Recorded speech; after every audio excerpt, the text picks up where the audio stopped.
Karena saudara dan saya boleh saja kita punya iman yang luar biasa, tapi kalau dosanya kita nggak bereskan, kita masih hidup dalam ketidakkudusan, maka ketidakkudusan akan menghalangi doa kita sampai kepada Tuhan, saudara. Karena ada banyak orang imannya luar biasa, imannya besar untuk menerima jawaban doa, tapi dosanya nggak dia bereskan, saudara. Ada orang bilang, Tuhan, aku berdoa, aku punya iman, aku akan pulih.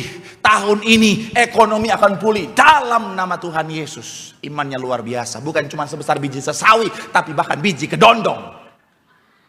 Tapi dosanya jalan terus, judol jalan terus, gacor jalan terus, Zeus jalan terus.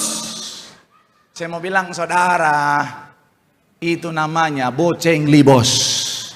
Selama masih ada dosa, dosa akan menghalangi doa kita untuk sampai kepada Tuhan. Kenapa? Karena fondasi dari iman dan kuasa harus ada hidup dalam kebenaran.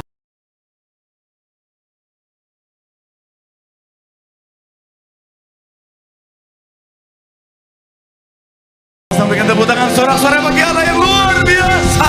Haleluya, haleluya, haleluya, haleluya, haleluya. Segala pujian, hormat, sembah, syukur kami hanya bagi satu nama yang kudus, nama yang penuh kuasa, itu nama Tuhan kami Yesus Kristus. Dan kami doa, biar kiranya pujian penyembahan kami boleh menyenangkan hati Tuhan. Dan tiba saatnya kami bawa hati kami terima kebenaran firman-Mu, isi hati-Mu Bapa, berbicara bagi setiap kami, ajar, didik, bentuk setiap kami, arahkan kami. Dan kami doa, kami bukan cuma duduk diam jadi pendengar, tapi kami boleh bangkit jadi pelaku-pelaku firman Tuhan, sehingga segala yang sudah Tuhan rancangkan, segala yang sudah Tuhan sediakan, itu yang jadi bagian dalam kehidupan kami. Hamba-Mu diurapi, disucikan, dilakukan, dimampukan. Kami percaya setiap kata kalimat isi hati Tuhan pasti ada kuasa, pasti memberkati dengan sempurna. Dalam nama Tuhan Yesus, mari yang siap diberkati dengan sukacita, dengan iman, dengan bangga, sama-sama kita katakan amin. Tepuk tangan yang paling meriah buat Tuhan. Silakan duduk saudara. Terima kasih buat setiap rekan-rekan yang sudah melayani dengan luar biasa. Dan dari tempat ini saya mau sampaikan salam damai sejahtera. Shalom.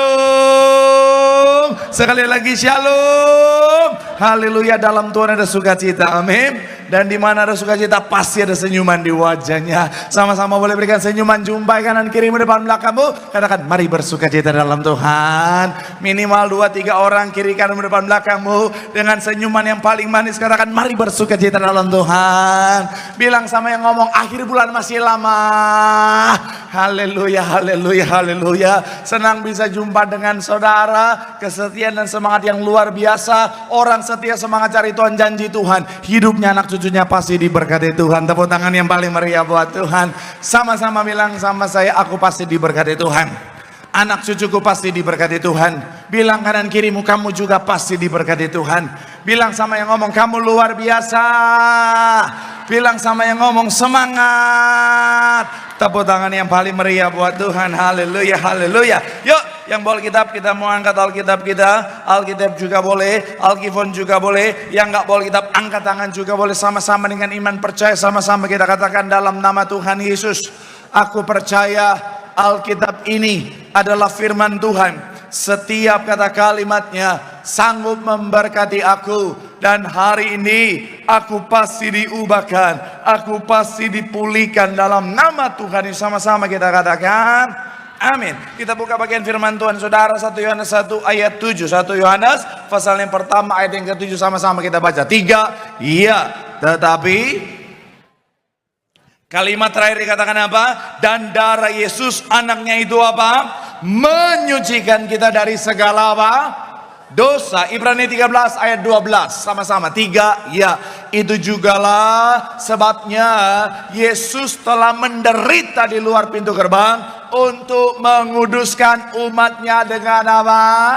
Darahnya sendiri. Saya mau bilang saudara, bicara tentang karya salib, salah satu yang Tuhan kerjakan adalah menguduskan setiap kita. Sama-sama bilang, sama saya, menguduskan saya. Amin. Nah, kenapa bicara tentang menguduskan saudara? Karena memang kekudusan itu penting saudara. Bicara tentang tanpa kekudusan, saya mau bilang saudara, maka saudara dan saya tidak bisa melekat dengan Allah. Itu kenapa karya salib salah satu yang Tuhan kerjakan adalah bicara tentang kekudusan. Karena sekali lagi kekudusan adalah hal yang sangat penting. Kalau kita boleh kembali kepada masa perjanjian lama, bicara tentang ketika seorang imam besar, even seorang imam besar. Jadi kalau pada masa itu saudara, yang boleh masuk ruang Maha Kudus hanyalah seorang imam besar. Itu pun imam besar harus dalam keadaan kudus saudara. Karena kalau tidak kudus, maka dia akan selesai pada saat itu juga saudara. Makanya ada beberapa referensi mencatat bahwa imam-imam besar pada masa itu sebelum mereka masuk di ruang Maha Kudus, mereka akan diikat tali dengan kakinya diikat dengan tali, kemudian ditaruh ada beberapa lonceng di sana. Supaya apa? Supaya kalau dia tidak kudus dan akhirnya dia selesai di dalam saudara, maka orang di luar yang tentunya nggak boleh masuk harus akhirnya bisa menarik tubuh atau jasad dari imam besar itu saudara. Karena sekali lagi kekudusan itu penting. Sama-sama bilang sama saya, kekudusan itu penting. Amin. Makanya 1 Petrus 1 ayat 15 sampai 16 bilang begini saudara. Sama-sama yang sudah di sana boleh bilang, aku diberkati Tuhan. 3, ya, tetapi di dalam seluruh hidupmu sama seperti Dia yang kudus, yang telah memanggil kamu. Sebab ada tertulis apa? Kuduslah kamu sebab aku. Kekudusan ini ada artinya saudara dipisahkan untuk Tuhan. Jadi bukan hanya bicara tentang tidak dosa, tapi juga dipisahkan untuk Tuhan saudara. Dan ini adalah hal yang sangat penting. Tapi akhirnya mungkin saudara bilang sama saya, Pak Pendeta, tapi Pak Pendeta hidup kudus di dunia yang tidak kudus ini sulit Pak Pendeta. Hari-hari ini Pak Pendeta kalau nggak kudus, kalau mau hidup dalam kekudusan susah mau bisnis. Kalau hidup dalam kekudusan susah mau bisa naik karirnya. Kalau hidup dalam kekudusan susah mau dapat promosi dan lain sebagainya. Saya mau bilang saudara, apapun harga, seberapapun harga yang harus dibayar, saudara dan saya pastikan kita tetap berjuang dalam kekudusan. Katakan amin. Sekalipun gak mudah, sekalipun bicara tentang ada banyak dalam tanda kutip kerugian yang harus kita alami oleh karena kita menjaga kekudusan, tetaplah jaga kekudusan. Kenapa? Karena dalam kekudusan saya mencatat di sini saudara, ada dampak yang luar biasa yang akan Tuhan kerjakan. Ada dampak yang luar biasa yang sudah Tuhan sediakan bagi setiap kita. Makanya hari ini saya akan ajak saudara membahas satu tema, yaitu bicara tentang kekudusan. Sama-sama bilang sama saya, kekudusan. Spesifik bicara tentang dampak hidup dalam kekudusan. Sama-sama bilang sama saya, dampak kekudusan. Amin. Doa saya melalui firman Tuhan hari ini, kita makin semangat, makin setia, makin berjuang dalam kekudusan. Sehingga dampak yang Tuhan sediakan dalam kekudusan, itu yang menjadi bagian setiap kita. Tepuk tangan dulu yang paling meriah buat Tuhan. Haleluya. So, apa dampak hidup dalam kekudusan? Yang pertama, menghasilkan jawaban doa. Sama-sama bilang sama saya, menghasilkan jawaban doa. Sama-sama bilang sama saya, doanya dijawab. Amin. Yesaya 59 1 sampai 2. Saudara bisa tandai karena kita akan kembali ke sana sepanjang pembahasan kita. 3, ya, sesungguhnya dan pendengarannya tidak kurang tajam untuk mendengar. Ayat yang kedua dikatakan apa? Tetapi yang merupakan pemisah antara kamu dan Allahmu ialah segala kejahatanmu, dan yang membuat dia menyembunyikan diri terhadap kamu sehingga ia tidak mendengar ialah segala. Saya mau bilang saudara, dosa akan menjadi penghalang doa kita dijawab Tuhan. Saya percaya setiap kita mau doa kita ada kuasa. Amin. Saya percaya saudara dan saya ketika kita berdoa, minta mujizat kah, minta berkat kah, minta pemulihan kah, minta pasangan hidup kah, atau apapun, saya percaya kita mau doa kita dijawab Tuhan. Dan memang saya mau bilang saudara, kita butuh iman. Tetapi bicara tentang hidup dalam kekudusan, ini adalah fondasi dari kesemuanya saudara. Kalau saudara lihat satu bagian dalam firman Tuhan, boleh munculkan firman Tuhan ya, yaitu bicara tentang doa orang benar. Sama-sama Yakobus 5 ayat 16 bilang begini. 3, ya, karena itu dan saling mendoakan supaya kamu sembuh. Perhatikan, doa orang yang benar bila dengan yakin didoakan sangat apa? Sekali lagi saudara, doa orang yang benar bila dengan apa? Sama-sama bilang sama saya, dengan yakin. Sama-sama bilang sama saya, dengan iman. Sangat besar kuasanya. Iman memang dasar dari segala sesuatu. Tapi dalam konteks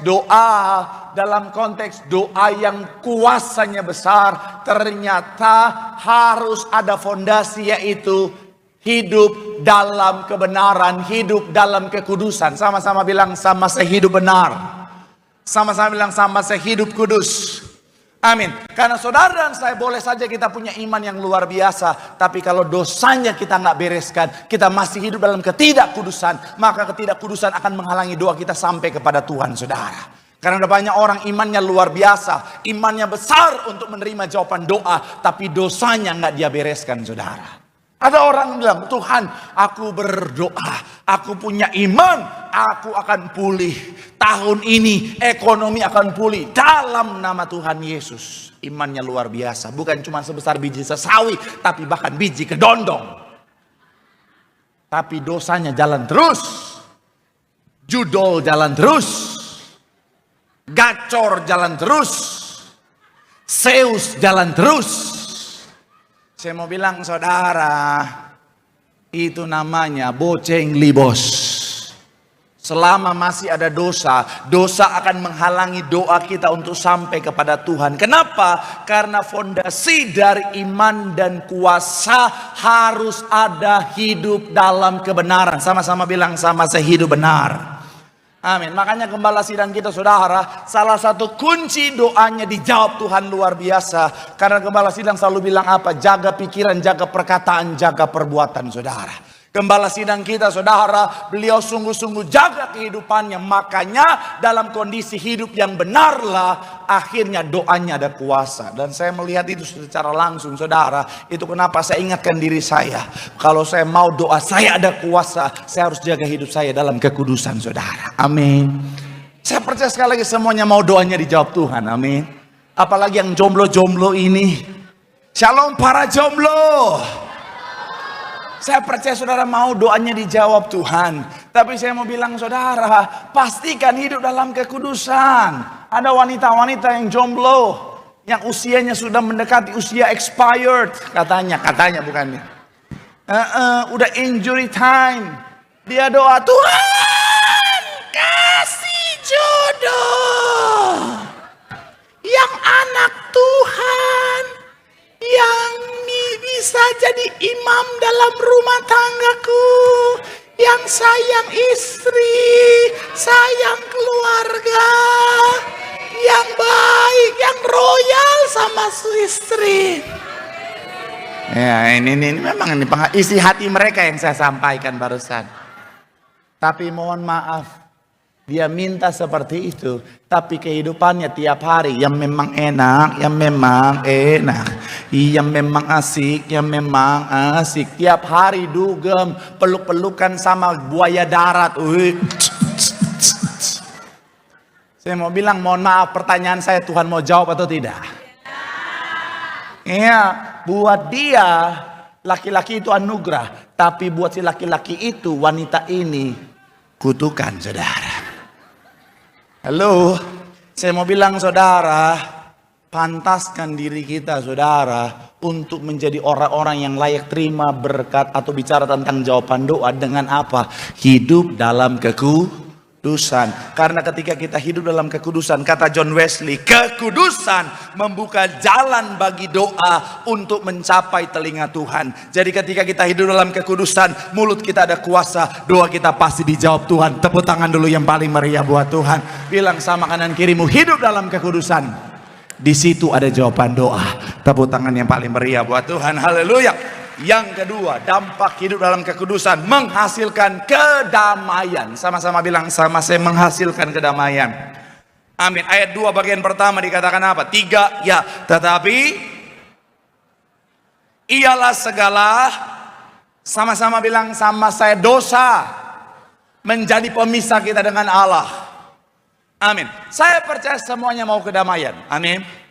Orang kerja susah payah, salah satu tujuan utamanya kedamaian. Contoh sederhana, supaya kalau dia masuk mall, ada kedamaian, nggak perlu cek-cek harga. Tinggal ngomong ke istrinya, ambil sayang.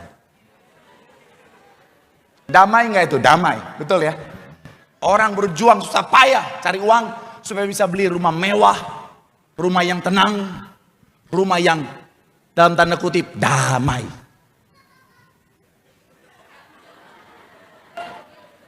Ketawanya telat. Betul ya? Tapi saya mau bilang saudara, percayalah. In some point, kekayaan, jabatan, semuanya sepertinya bisa membawa kedamaian. Tetapi sementara saja. Karena kedamaian yang sejati hanya kita temukan ketika kita ngalamin kemelekatan dengan Tuhan. Katakan amin. Ya. Kalau saya mau cerita seperti ini, kadang-kadang ada banyak jemaat nggak terima. Pak Pendeta kan bukan sultan. Ya, saya tahu itu. Tapi oleh karena pengalaman dan apa yang Tuhan percayakan, saya pernah cerita sama saudara, kan saya punya koko angkat yang sultannya luar biasa. Cincinnya aja, salah satunya pink diamond segede gaban saudara. Harga itu cincin sama seperti harga hotel besar di Bali saudara. Saya tanya, kok ini berapa? Katanya 600 M. Saudara Yesus.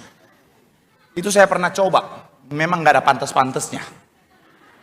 Cincinnya ada dua. Salah satu cincinnya itu berbentuk naga, emas tua, katanya peninggalan dinasti Ming.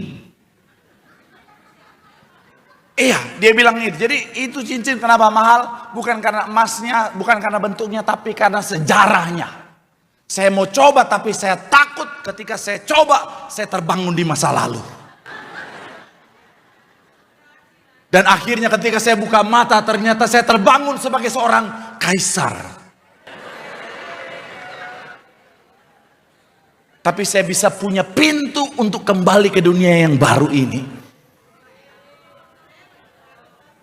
Woman puyau. Saya migrain kemarin. Bukan karena sakit penyakit yang aneh-aneh, tapi gara-gara nonton Rajin. Udah tengah malam gak bisa tidur gara-gara saya kepikiran, ini kelanjutannya gimana ini? Mana saya harus nunggu baru episode 21, itu dia ada 71 episode. Lebih banyak nonton iklannya daripada nonton Rajinnya. Memang. Tapi sekali lagi saya mau bilang, saudara, si koko angkat saya bilang begini, tapi koko sadar koko jauh dari Tuhan, makanya koko gak punya kedamaian. Saya mau bilang saudara, kedamaian sejati hanya kita temukan dalam Tuhan. Itu kenapa pemazmur Daud dalam segala yang dia miliki, dia bilang apa? Hanya dekat Allah saja aku tenang. Cukup sampai di situ. Saya mau bilang sekali lagi saudara, hanya dekat Allah saja kita ada ketenangan, kedamaian yang sejati. Tapi semuanya ini hanya bisa terjadi ketika kita hidup dalam kekudusan. Selama kita masih hidup di dalam dosa, kita menjauhkan diri kita dari Tuhan. Itu kenapa dikatakan apa? Pemisah antara kamu dan Allahmu ialah segala kejahatanmu. Dosa sifatnya najis, Allah sifatnya kudus. Jadi ketika kita hidup melekat dengan dosa, kita nggak bereskan diri kita dari dosa, kita menjauhkan diri kita dari sumber kedamaian yang sejati. Dan saya mau bilang saudara, makanya bereskan dosanya. Dunia memang tawarkan bilang begini, oh pakai ini supaya kau damai, lakukan ini supaya kau damai. Saya mau bilang saudara, semuanya itu semu. Kekayaan tidak menjamin kedamaian yang sejati. Ada yang bilang begini, oh pak, saya kata orang dunia pakai ini pak, minum ini pak, lakukan ini supaya saya bisa damai. Palsu. Ini buat anak-anak muda yang baru mau coba-coba nakal ya. Shalom anak muda yang lagi mau coba nakal. Enggak ada beberapa. Ada yang nggak mau ngaku. Saya mau bilang ya, ini senior mau bicara. Abang-abangan mau bicara. Saya mau bilang ya sia-sia. Kau lakukan segala macam cara, kau minum segala macam cara hal, kau pakai segala macam hal, tidak akan memberikan kedamaian yang sejati. Apa itu kedamaian sejati? Long term. Kalau cuma sebentar, cuma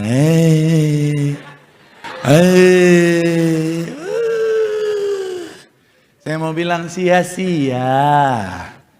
Teman-teman saya rata-rata udah dipanggil Tuhan atau enggak yang tersisa nya doang. Sampai sekarang masalahnya udah selesai, nya masih rugi. Jadi saya kasih tahu ya, ini karena pengalaman. Buat kau yang lagi coba-coba, aku pernah di situ di posisimu. Enggak usah lanjut, itu lagu rohana. Jadi udah nggak usah. Datang sama Tuhan, melekat sama Tuhan. Di situ ada kedamaian yang sejati. Tepuk tangan dulu yang paling meriah buat Tuhan. Bilang sama kanan kirimu, hidup dalam kekudusan. Di situ ada kedamaian yang sejati. Tepuk tangan yang paling meriah buat Tuhan. Haleluya. John Wesley berkata sambil imam musisi undang maju depan, kekudusan adalah kebahagiaan yang sempurna. Tidak ada sukacita yang lebih besar daripada hidup dalam persekutuan yang tak terputus dengan Allah, melekat dengan Allah, damai yang sejati. Tepuk tangan yang paling meriah buat Tuhan. Haleluya. Yang ketiga, dampak hidup dalam kekudusan adalah menikmati keselamatan. Sama-sama bilang sama saya, menikmati keselamatan. Amin. Yesaya 59 ayat 1 sama-sama kita baca. 3, ya, sesungguhnya untuk dan pendengarannya tidak kurang tajam untuk. Saya mau bilang saudara, keselamatan sudah Tuhan sediakan buat saudara dan saya melalui karya salib. Tetapi keselamatan bisa hilang daripada kita kalau kita tidak jaga dengan baik. Ini ada yang komplain di bikin video hamba Tuhan, pendeta komplain, pendeta Marcel sesat. Katanya pendeta Marcel bilang keselamatan bisa hilang. Tidak akan hilang. Sekali selamat tetap selamat. Pahami dengan benar. Keselamatan tidak akan hilang, yes. Tetapi kita yang bisa kehilangan keselamatan itu. Nanti saya jelaskan. Keselamatan, sekali selamat tetap selamat, yes. Buat mereka yang hidup dalam kebenaran. Kalau hidupnya ngaco-ngaco, kalau hidupnya dosa-dosa terus, pertanyaan saya, Tuhan datang, terangkat nggak dia? Tuhan datang, tenang, sekali selamat tetap selamat. Tiap hari dia, yang memang enak, yang memang enak. Pas Tuhan datang, dia lagi pegangan tangan dengan kuntilanak. Di karaoke remang-remang sambil bernyanyi, kemesraan ini janganlah cepat berlalu. Pertanyaan saya, selamat nggak dia?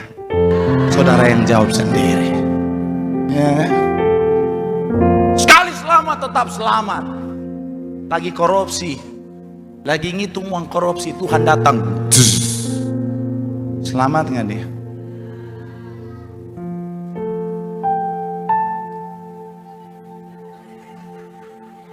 Jadi pahami dengan benar. Saya pakai analogi begini. Saya analogikan handphone saya ini sebagai keselamatan. Handphone ini saya nggak bisa beli misalnya. Segala kemampuan saya nggak bisa beli. Mau saya jungkir balik, mau joget boyband 2 juta kali nggak bisa kebeli. Saya nggak bisa beli. Mana tim saya? Tapi oleh karena kemurahan, kebaikan, misalnya, oleh karena kemurahan, oh tangganya nggak ada. Oleh karena kemurahan, oleh karena kemurahan hatinya, dia berikan buat saya secara cuma-cuma. Anggap dia Tuhan Yesus ya. Yang nggak cocok tapi anggap aja. Pertanyaan saya, keselamatannya sudah di tangan saya atau tidak? Yes, sudah kan? Tadi kan awalnya saya nggak bisa, karena saya nggak mampu. Segala upaya saya nggak bisa. Tapi oleh karena kemurahan Tuhan, saya bisa menerima keselamatan itu secara cuma-cuma melalui karya kayu salib. Tapi setelah di tangan saya bukan berarti saya ngaco-ngaco dan pasti selamat. No, kerjakan keselamatan, jaga keselamatan dengan baik. Karena kalau saya keselamatan ini sudah saya punya, Kemudian, karena santai aja, nggak apa-apa yang memang enak saya lepas sembarangan, saya nggak jaga keselamatan itu. Tiba-tiba misalnya ada yang datang, Mas yang pojok boleh bantu saya yang pakai batik? Iya. Misalnya, seakan-akan maling misalnya, oke. Seakan-akan. Tunggu mas, sorry, mundur dikit mas. Maling tuh ada gerakannya. Dunut. Mundur lagi mas, maaf, mundur lagi. Nah, gaya maling.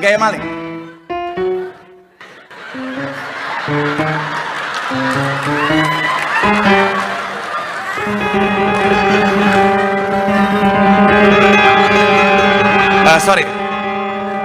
Terlalu menjiwai, saya jadi curiga.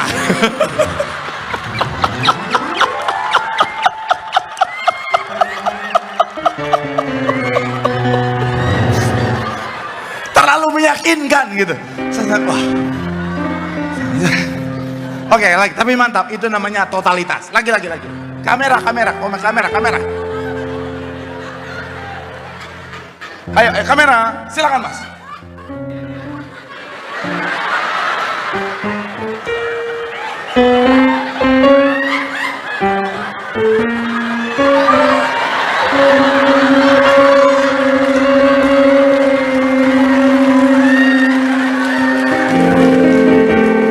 Pertanyaan saya, HP saya masih dalam ruangan ini atau tidak?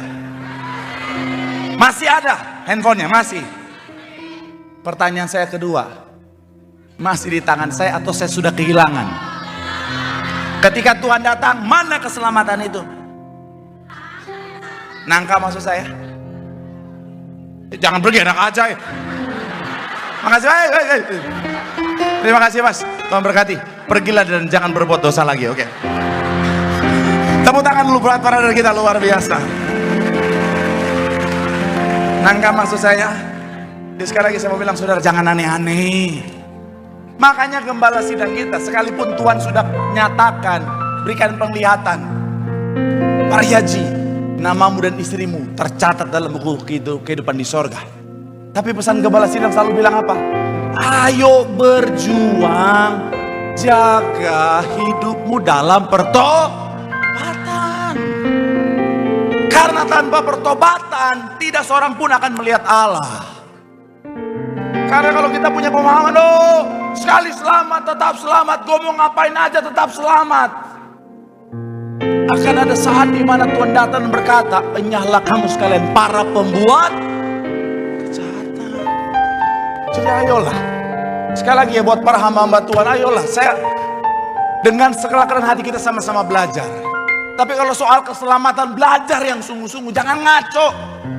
Tanggung jawabmu untuk kepada jemaat Tuhan yang Tuhan percayakan untuk dilayani.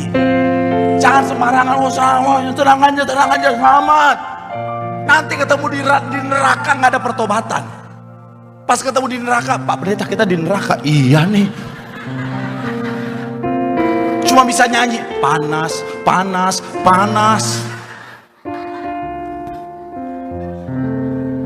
Saya harus menyuarakan kebenaran. Kerjakanlah keselamatanmu. Lakukan bagianmu sungguh-sungguh. Saya juga masih berjuang, saudara. Kita sama-sama berjuang sampai kapanpun Tuhan memanggil setiap kita. Ayo berjuang, bereskan dosanya. Jangan buka celah. Bapak-bapak kalau udah punya istri, jangan buka celah. Jangan deket-deket sama wanita lain. Gak apa-apa kau dibilang gak sopan, memuji dan jaga kekudusan. Kalau ada wanita deketin engkau, langsung, ini menurut survei, langsung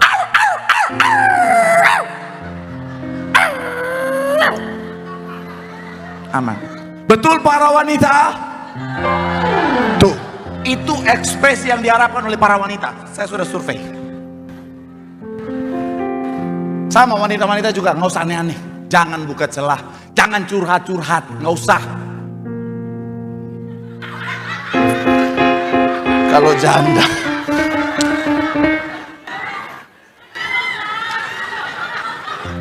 iya walaupun janda, jangan curhat sama laki orang.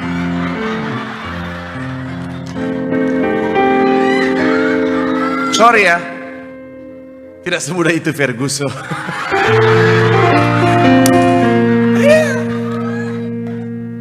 Kalau janda juga curhat sama Tuhan Yesus. Jangan curhat sama laki orang. Nanti kau nyaman gimana? Karena survei membuktikan wanita itu jarang karena, mohon maaf, karena hawa nafsu. Rata-rata karena kenyamanan yang diawali dari apa? Curhatan.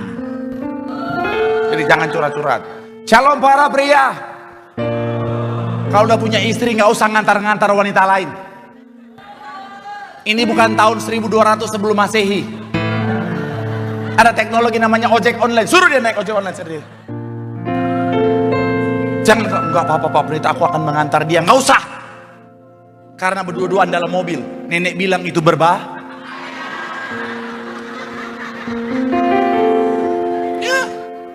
Kau antar-antar dia dalam mobil, iblis tiup.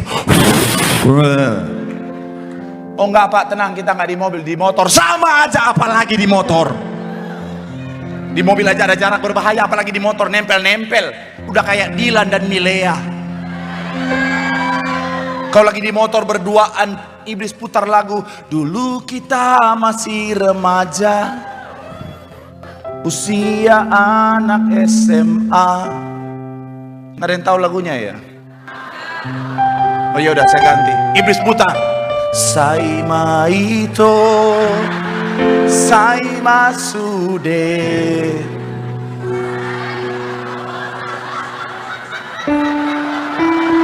Darah Yesus.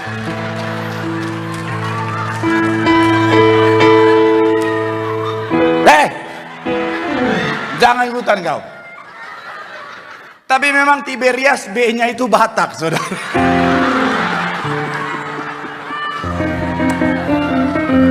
Jangan aneh lah. Jangan buka celah. Shalom anak muda. Pacaran jangan aneh-aneh. Ya, jangan masih pacaran udah kayak suami istri. Masih pacaran, anak SD sekarang udah ada yang pacaran. Pacarnya manggilnya ayah bunda lagi. Darah Yesus.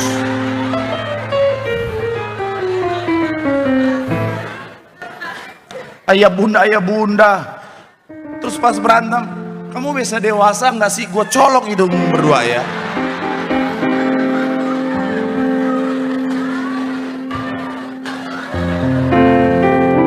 Nah, jangan aneh lah, udah, jangan. Berjuang lah. Amin. Yuk, saya tahu nggak gampang, tapi berjuanglah. Supaya apa? Ketika kita tetap dalam kekudusan, kapanpun waktu Tuhan, sesuai dengan penglihatan Gembala Sidang saudara dan saya lautan manusia, berjubahkan kekudusan dalam kerajaan sorga. Tepuk tangan yang paling meriah buat Tuhan. Bilang sama kanan kirimu, hidup dalam kekudusan. Di situ ada keselamatan yang Tuhan kerjakan. Tepuk tangan yang paling meriah buat Tuhan. Yang diberkati bola megang tanganmu, sorak-sorai bagi Allah yang luar biasa. Mari sambil angkat tanganmu di hadapan Tuhan malam hari ini. Mari janji hidup dalam kekudusan. Mari janji berjuang dalam kekudusan.